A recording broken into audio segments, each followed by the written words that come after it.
Hepiniz hoş geldiniz arkadaşlar. Sezonu bitirdiğimize göre biraz daha böyle sanki değişik içeriklere girme vakti geldi.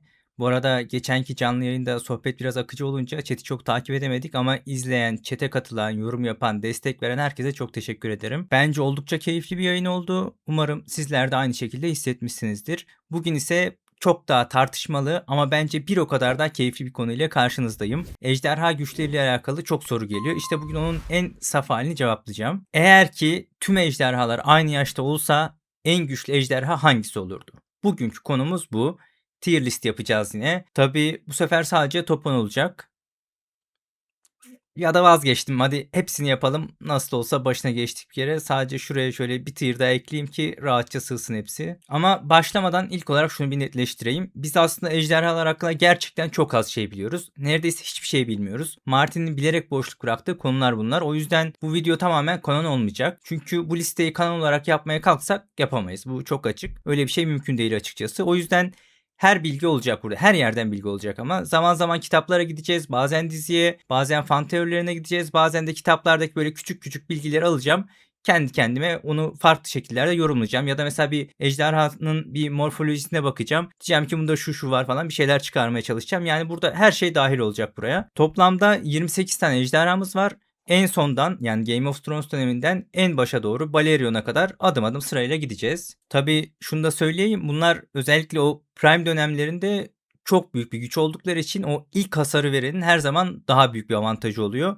Böyle bu tarz kapışmalarda. Çünkü o avantaj dediğimiz şey doğrudan aslında böyle ölümcül bir darbe oluyor. Aşırı yüksek güç kullanımı sebebiyle ama ikisi de doğrudan bu hamleyi yapamamışsa ve bir şekilde o birbirlerine kenetlenmişse bu sefer ikisi de gerçekten birbirlerine çok büyük hasar veriyorlar ve bunun kazananı net şekilde belli olmuyor dövüşün. Peki kriterlerim neler? Burada onu da netleştirmiş olayım. Benim için bir kere morfoloji çok kritik. O killer instinct dediğimiz şey de bence çok önemli. Manevra yetenekleri, hızı, çevikliği önemli. Savaş tecrübesi önemli ve bir de dayanıklılığı önemli. Bunlar üzerinden yorumlayacağım zaten. Tabii neredeyse hiçbir özelliğini bilmediğimiz en az 5-6 tane ejderha çıkar. Burada onları da böyle biraz daha ortalama gibi düşünüp C ve D arasına doğru yerleştireceğim. Yani yeşil ve mavi bölge eşittir doğrudan ortalama gibi görebilirsiniz. Daenerys'in ejderhalarından başlayalım. Rhaegal ve Viserion. Özellikle bu ejderhalar için diziyi neredeyse hiç dikkate almayacağım. Çünkü dizi kısmına girersek ejderhalara dair bizim tüm dengelerimiz karışacak. Kitaplardaki boyutlarıyla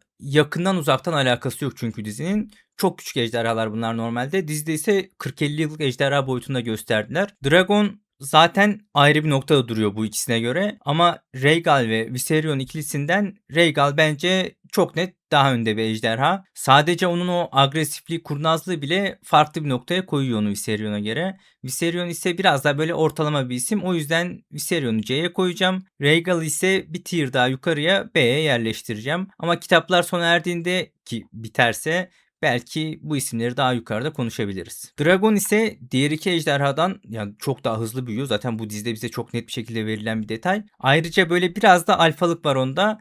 Diğerleri arasında yani bu üçlü grup arasında ve alev rengi o siyahlı kırmızılı girdaplı şeklinde böyle birebir Balerion'la aynı tarif ediliyor. Ki bunda renginin de çok büyük payı vardır. Buna bir de böyle büyülü şekilde doğduğunu, özel olduğunu falan eklersek bence onun potansiyeli kesinlikle en tepelerde. O yüzden doğrudan S tier'a yerleştireceğim onu. Yeşil ejderhayla yani The Last Dragon'a geçelim. Onunla devam edelim. Bildiğimiz böyle bu son ejderha bu. Bizim diziden yaklaşık olarak 20 yıl sonra falan ortaya çıkıyor zaten. O zamanlar yaşıyor. Onun sorunun aslında yaşla bir alakası yok. Gerçi farklı teoriler, ihtimaller olduğuna dair bize bazı şeyler böyle bu konuda konuşulan şeyler var ama oraya girersek çıkamayız. Sonuç olarak gelişmemiş ve hastalıklı bir ejderha. Yani bence çok net bir şekilde listenin en sonunda olmayı hak ediyor. Morgul ve Şirkos'la devam edelim. Şirkos dizimizde Aegon'un oğlu Jaehaerys'in ejderhası aslında. O kan ve peynir olayında öldürülenden bahsediyorum. Ejderhayı biz hiç görmedik. Ona dair neredeyse zaten hiçbir şey bilmiyoruz. O yüzden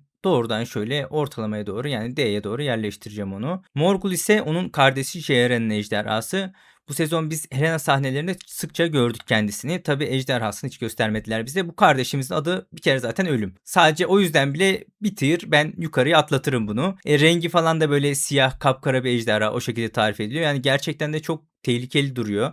O yaşta böyle genç yaşından itibaren o çeliği, zırhı, çelik zırhı falan eritebiliyor. Biz hakkında aslında pek başka da bir şey bilmiyoruz. Ama bence sadece bu saydıklarımla bile onu vasatın üzerine doğru çıkarabiliriz. Morning de hakkında çok az şey bildiğimiz ejderhalardan biri. Normalde Reyna'nın ejderhası ama bize dizimizde onu Shipstealer üzerinden gösterdiler Reyna'yı. Ama böyle 4 yılda falan Reyna'yı üzerine aldığından yani sırtına alabilecek şekilde büyüdüğünden bahsediliyor kitaplarda. Yani tek ipucumuz onun hakkında bildiğimiz şey de bu. O yüzden de bu belki bir tık hızlı büyüdüğünü düşünerek onu böyle D'nin başına doğru yerleştireceğim. Stormcloud da enteresan bir ejderha. Böyle dayanıklılık konusunda bu listenin en tepelerinde yer alabilecek bir isim. Aegon'un hayatını kurtarıyor zaten ve orada yaptıkları gerçekten de çok önemli. Özellikle o yaşında bunu yapıyor olması gerçekten çok önemli. Tabii bize dizimizde atlandı bu mevzu. Zaten yapımcı da açıkça göstermeyeceklerini söyledi. Normalde bunlar Boğaz Savaşı başlamadan önce Trierk gemisine yakalanıyorlardı. İçinde Aegon da var tabii. Essos'a gönderilmek isteniyor bunlar o süreçte. Aegon bir fırsat bulup böyle Stormcloud'un sırtına atlıyor ve kaçmaya çalışıyor. Tabii kaçarlarken bunlara yolda işte arbaletler, akrepler falan bunlara sürekli ateş ediyorlar. Fakat Stormcloud sayısız ok yemesine rağmen, hatta doğrudan böyle boynuna doğru bir akrep oku yemesine rağmen bir şekilde Aegon'u kıyıya götürmeyi başarıyor.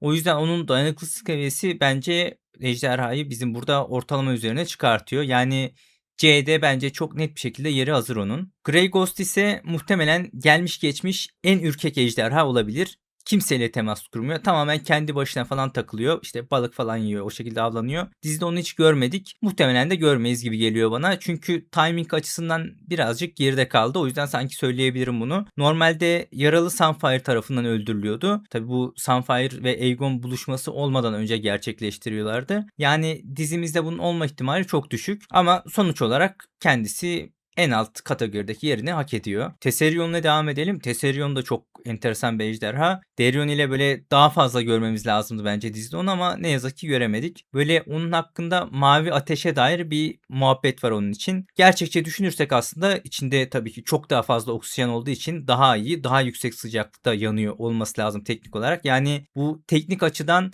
en sıcak ateşlerden biri ona ait olabilir. Ben bunu normalde bu şekilde yorumlarım. Ama bu evren için ne yazık ki böyle olmuyor. Çünkü Martin biraz böyle alev renklerini ejderhaların kendi renklerine göre seçmiş. İşte Tesserion mavi, Sunfire gold, Quicksilver beyaz gibi. O yüzden çok da ciddiye alamıyorum ben bu mevzuyu. Ben olsaydım ama mesela doğrudan o derece üzerine kurardım bu sistemi. Neyse konuyu çok dağıtmayalım. Onu da ben şöyle ortalama düzey bir yerlere Rhaegal'ın arkasına doğru yerleştireceğim. Cyrex'in çocuklardan devam edelim. Tyrex'siz kitapta Rhaenyra'nın Laenor'dan olma o en küçük oğlu Joff'un beşine koyuluyordu. Tabi dizimizde de böyle oldu gerçi ama Joff olması gerekenden bir 7-8 yaş küçük yapıldığı için otomatik olarak Tyrex'is de çok küçük bir şekilde işlenmiş oldu ve biz onu aslında dizimizde gördük. O prenslerin Dragonstone'dan vadiye gönderildikleri bir sahne vardı. 2. sezonun 3. bölümünde. Kafeste o Stormcloud'la beraber Tyrex'is de vardı. 4. sezonda da karşımıza çıkacak bizim. Onu da artık daha net bir şekilde orada da göreceğiz. Tesserion'la olan mevzunun o alev mevzusunun aynısı onda da var aslında. Yani böyle mor bir alev var. Renginde biz zaten doğrudan oradan tahmin ediyoruz ama açıkçası ona dair de pek bir şey bilmiyoruz. O yüzden şöyle doğrudan ortalamaya bir yerlere koyacağım onu da. Luke'un ejderhası Arrys de çok küçükken ölmüş bir ejderha ama mesela diziyi düşünürsek bence o Vhagar'a karşı aşırı panikleyip kontrolünü kaybedip saldırması falan onun için eksi bir puan. Biraz daha soğukkanlı olsa belki saklanıp kaçabilirdi. Bu sebeple onu şöyle Tyrex'in arkasına doğru yerleştireceğim. Şeysin ejderhası Vermax da o da hakkında çok bir şey bilmediğimiz ve küçükken ölen ejderhalardan birisi. Boğaz Savaşı'nda aslında fena iş çıkarmadı. Yani diğer kardeşlerine göre bence bir tık daha yukarıda olmayı hak ediyor. O yüzden onu da şöyle C'nin ortalarına doğru bir yerlere yerleştireceğim. Moondancer da çok sevdiğim bir ejderhadır. Çeviklik dediğimizde bir numara olabilir benim için açık ara. Hem yerde hem havada böyle acayip bir ejderha gerçekten. Kertenkele gibi. Yani yerinde durmuyor bu ejderha. O ani hareketlenmeleri, kalkışı falan çok acayip hızlı zaten. Biz dizimizde de birkaç sahnede görmüştük bunu göstermişlerdi. Tabii o normalde dizimizdeki kadar aslında büyük değil. Kitaplarda böyle çok daha küçük bir ejderha. Biz onu da 4. sezonda göreceğiz ve çok önemli bir savaşı olacak. Spoiler vermemek için oraya girmiyorum ama onun hatırına ve o çeviklik mevzularından dolayı ki çeviklik işi bence bu arada sadece küçük olmasıyla bağlantılı bir şey değil. Böyle daha çok ejderhanın o karakteristik özelliğiyle alakalı bir şey. O yüzden ben onda çok daha ciddi bir potansiyel görüyorum ve Onu doğrudan şöyle B'ye doğru yerleştireceğim. Artık yavaştan gelelim gerçek ejderhalara. Burası 4. nesil ejderhalar. Benim tanımıma göre tabii bu. Aslında Tesserion da burada olmalıydı. O araya kaynamış biraz. Çünkü Sunfire falan, ya Tesserion Sunfire'dan daha büyük bir ejderha. O yüzden ben buraya koyuyorum onu. 5 tane ejderha var benim bu 4. nesil dediğim. Sunfire var, Tesserion var, Grey Ghost var, Seasmoke var ve Cyrex var. Bunlar çok yakın aralıkta doğmuşlar zaten. Ejderhalar için ben çok uzun video yapacağım zaten. Orada detaylı olarak anlatırım bu mevzuyu. Konuyu burada çok bölmeyeyim. Tesserion konuştuk zaten. Hatta Grey Ghost'ta konuştuk buradakilerden. Ya o da normalde burada olmalıydı. Biz Sunfire'dan devam edelim. Büyüme hızı falan hiç fena değil gerçekten ama onun için bizim en net tanımımız çok güzel olması. Kitapta açıkça en güzel ejderha diye tarif ediliyor. Martin'in bu derece yaraladığı tek ejderhanın da güzelliğiyle ünlü olması onun kaleminin ayrı bir ironisi gerçekten. Onun da en büyük özelliği dayanıklılığı. O altın özelliği genetik olarak böyle iyileşmesini sağlıyor olabilir. Tabi diğer ejderhalara göre daha hızlı iyileşmesini yani. Sonuçta tüm ejderhalarda belli oranda o yenilenme özelliği var. Bunu biliyoruz biz. Ayrıca his olarak diğerlerinden çok daha farklı bir noktada gerçekten. Ben onu doğrudan başaltı ejderhalar arasında görüyorum. O yüzden turuncu listenin ilk sırasına yerleştireceğim onu. Seasmoke'tan devam edelim. Onun da 4. sezonda çok önemli bir sahnesi olacak. Ne kadar mantıklı tartışılır ki bence değil ama sonuç olarak ona artı yazan şeyler var o savaş içerisinde. Spoiler olmasın diye girmeyeceğim o konuya. Bu gözü karalık, işte cesaret, sağlamlık bence ortalama üzerinde olmayı kesinlikle hak ediyor. O yüzden onu şöyle B'nin ilk sırasına doğru yerleştireceğim. Cyrex. F. F yokmuş gerçi ama en altta siz anladınız. Ortalamanın çok altında. Savaş içgüdü falan zaten sıfır. Zaten sürekli zincirde kalmış bir ejderha. Beslenmesi ayrı sıkıntı. Yemek seçen zaten bizim 3 tane ejderha biliyoruz. Bu da onlardan birisi. Diğerleri de zorunluluktan seçiyor zaten. Grey Ghost işte balık seviyor biraz utangaçlığından. Ship Steal'lerin koyun muhabbetini zaten biliyorsunuz. Cyrex'i severim ama bu konuda bence doğrudan en altta. Gerçi şimdi sağlıksız ejderhayla da aynı yere koymak olmadı. Ben onu E'ye koyayım ama siz o sondaki ejderhayı F gibi düşünün. Sığarsa sonradan eklerim grafiğe. Meleys ve Karaxes en sevdiğim iki ejderha olabilir bunlar. Her zaman kırmızıcıyız. Özellikle Meleys'in şeklini acayip seviyorum gerçekten. Böyle kanatları ince ama bir yandan da aşırı kaslı tipi. Daha çok yırtıcı kuşları andırıyor gibi ve o boynundaki pulları ya da boynuzlar mı desek, bu morfolojik yapısı hareket ederken özellikle o dalış sırasında hava akımından dolayı hızını böyle çok daha iyi bir şekilde korumasını ve ivmelenmesini sağlıyor. Zaten en hızlı ejderha diye geçer o. O yüzden dizideki şekli kafamdakiyle birebir aynı ve dövüş anında o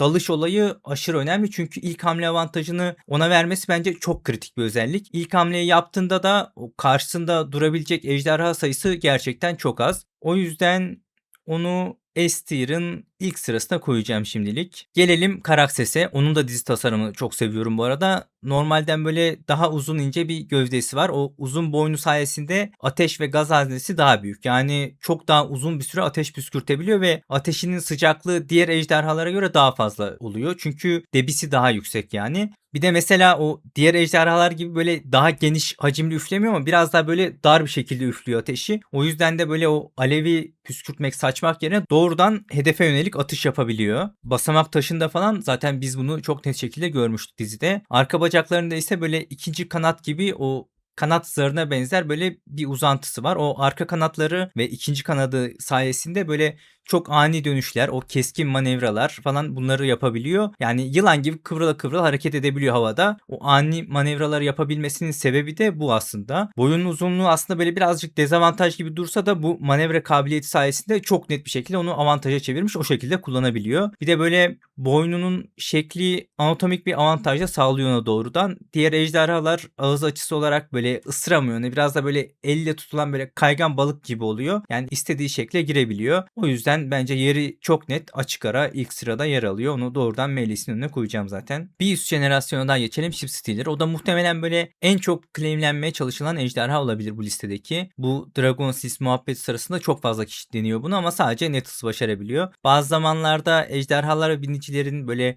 bazı yönlerden biz birbirine benzediklerini biliyoruz. Ship Stealer'ın da o kadar kişi uğraşmasına rağmen bir şekilde o herkesten kurtulmayı başarması ve binici olarak Nettles'ı seçmesi bazı şeyleri bize söylüyor olabilir. Yani böyle kurnaz bir binici seçiyor ki kendisi de aslında kurnaz bir ejderha. Bence önemli bir özellik. Daha zaten yeni 2'ye 1'de Cyrex ve Seasmoke'u ikisini birden indiriyordu. O dizideki güncel performansını da hatırına onu şöyle B'nin en başına doğru yerleştireceğim. Silverwing ise bana göre tarihin en uysal ejderhası. Tabii uysallık her zaman böyle kötü savaşçılık anlamına gelmez. Ama biz sadece buna dair bir şey bilmiyoruz açıkçası. Fakat o Killer Instinct seviyesinin yani agresifliğinin düşük olduğu çok bariz bir şekilde ortada. O yüzden bence tüm bunlar onu ortalamanın altına indiren olumsuz bir özellik. Tabii E'ye inecek kadar da kötü değil. Sonuçta kaç yıl hayatta kalmayı başarmış. O yüzden ben onu D'nin şöyle en başına doğru yerleştireceğim. Dreamfire da benzer şekilde doğurganlığıyla öne çıkmış bir ejderha. Ejderha savaşı anlamında bir infomuz yok onun hakkında. Yani tam böyle ortalama bir ejderha bence. Yeri çok net belli. Sadece böyle boyunun falan biraz ince olması, özellikle yani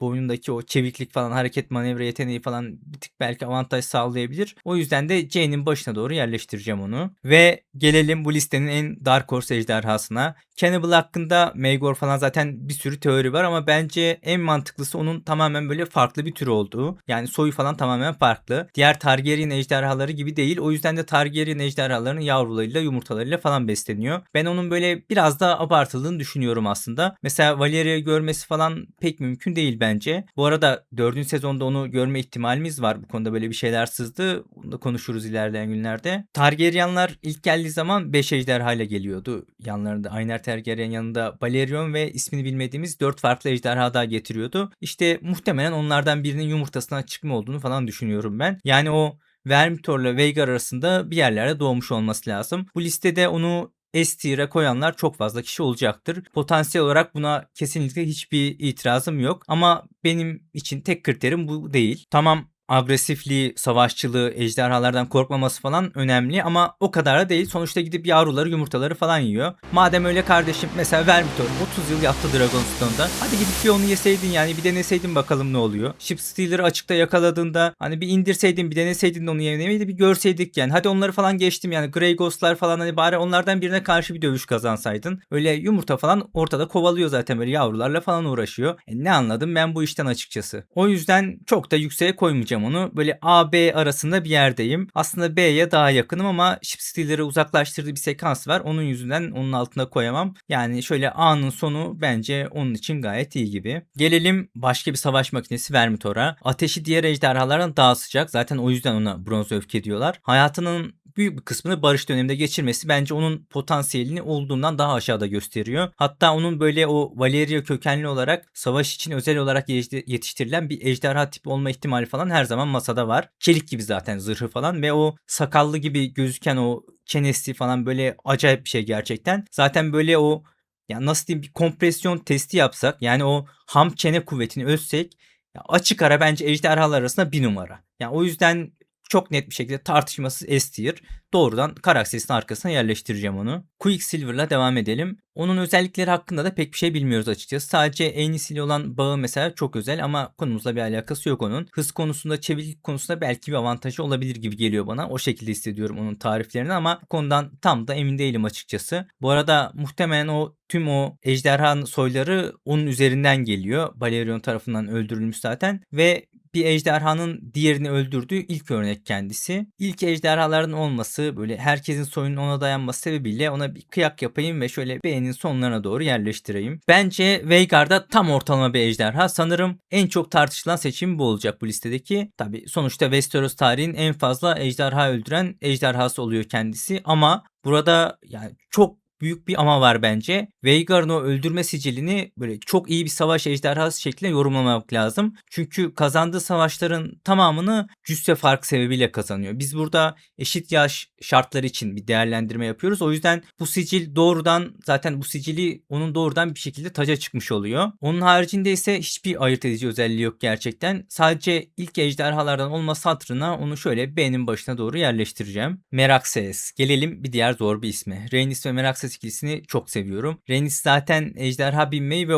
uzun uçuşları seven bir karakter. Tarzı da öyle. O yüzden bence bu uzun uçuş meselesini böyle ayırt edici bir özellik olarak kabul edebiliriz onun adına. Yani diğer ejderhalara göre dayanıklılık seviyesi bir tık, hatta böyle 2 tık daha fazla. Yani doğrudan ilk jenerasyon ejderhalardan zaten. Yaş sebebiyle falan Vhagar'dan daha büyük ama ben onun aynı yıl aralığında yaşasalar yine Vhagar'dan büyük olacağını düşünüyorum. Başaltı ejderhaların bir numarası bence. Yeri çok net bir şekilde belli. Gelelim listemizin en yeri belli ismi Balerion. Onu konuşmaya gerek yok sanırım. Dragon üzerinden o alevlerini falan bahsetmiştim zaten. O kırmızı girdaplı alevleri falan var. Böyle uzun üflemelerle o taş, demir falan ne varsa eritiyor. Biz zaten bunları Herinold'dan biliyoruz. Yani yeri çok net bir şekilde belli. Valeria görmüş ejderha sonuçta herkesten çok farklı bir noktada duruyor. S'in en başına koyuyorum ama burada onun için ayrı böyle bir S Plus diye bir kategori daha açmak lazım. Siz öyle düşünün çünkü diğerlerinden böyle bir tık daha üstte, yapacak bir şey yok yani. Valeria görmüş ejderhayı da hani diğerleriyle aynı seviyeye koyamayız. Sanki fena olmadı gibi. Sadece belki o tier sayısını biraz artırsam daha iyi olabilirdi ama ekrana sığmayacak muhtemelen. O yüzden siz